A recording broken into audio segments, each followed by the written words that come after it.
Good morning. I have another video. This video's about how to become a plumber. Now, you have to decide if this is a trade that you want. I'll just give a short story and then I'll let you understand why. As a young kid, we rented and we had a landlord that owned a backhoe company. During the summers when I was probably 14, 15, I'd work in the yard. Uh, Gassing up the tractors, the Bantams, the graders, you name it.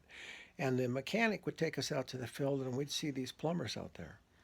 And they would always tell me, this is what you want to do. I mean, they're pouring lead, they're wiping lead.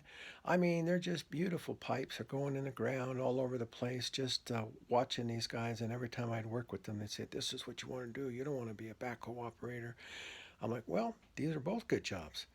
So anyway, as I progressed, I always had that in the back of my mind to be a plumber and what it took, and I understood what it took. And so, as you get older, you say, "Oh, I want to do other kind of work. I want to do kind of like white collar work. I don't want to work with my hands." So, I got various jobs when I was 17 and 16. And then one day I decided, well, you know what? I'm going to join the military. I got all gung ho, Vietnam had like the last 3 years of Vietnam, and I'm like, I want to enlist, I want to join, serve my country. So I signed up as a medic, and later, a year or two later, I became a combat medic. So with that said, I got frustrated, and that's another story, and we'll talk about that. I served my 4 years, got out honorably, and that'll be another video. But while I was in my last 6 months, I applied in Denver at the Denver Apprenticeship Plumbing Council to become a plumber.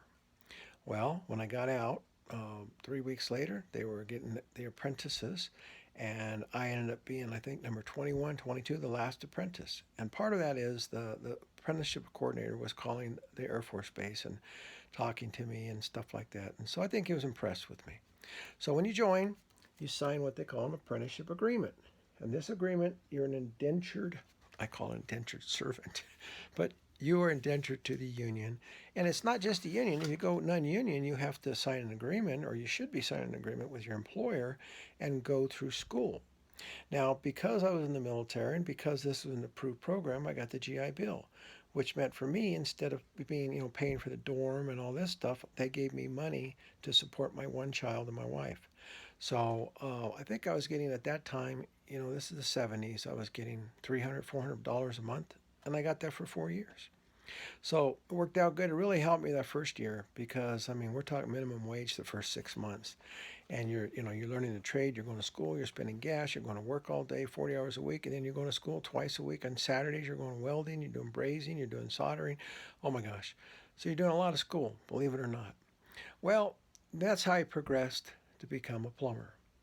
I did my 4 years apprenticeship, and when I graduated, I think it was 6 months later, so I took my journeyman's license. I passed my exam. And then a year later, I got my master's license. And here I am many years later, and I have this new book. It's Commercial Plumbing Maintenance. And this is what I'm doing. I'm trying to promote my book. It's at Amazon.com and it's $24.99. And if you want to learn all the tricks and trades of how to run a well organized machine, this is the book you'll buy.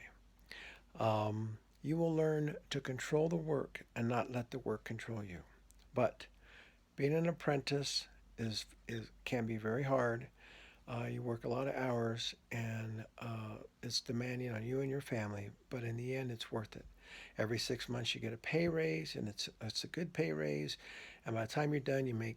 Well, for me, in my living standards when I was young, it was outstanding money. So the money's been good. Plus, you got to like the job. I like plumbing. I like working with my hands. I like being left alone. All these, shall I say, all these demons were in my head from the military. So I was able to release those demons and release a lot of things by being able to work alone, by being able to work with just someone or being directed to go get this done, go get that done. And as you progress, it's just really good. You're left to do jobs. You get the blueprints, you go do the job.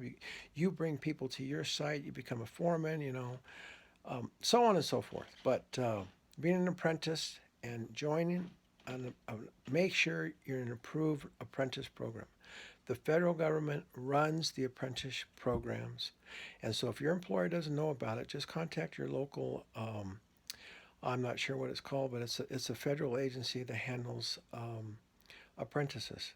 And they give them all the guidelines of what you need to do, how many hours you need of class study, etc.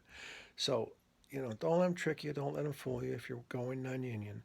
Learn what it is to become a real indentured apprentice. Sign an agreement. Have them, comply. Have them send you to school for free. And I'm not sure if you're non-union, you may be able to collect also the GI Bill. So good luck out there. Bye.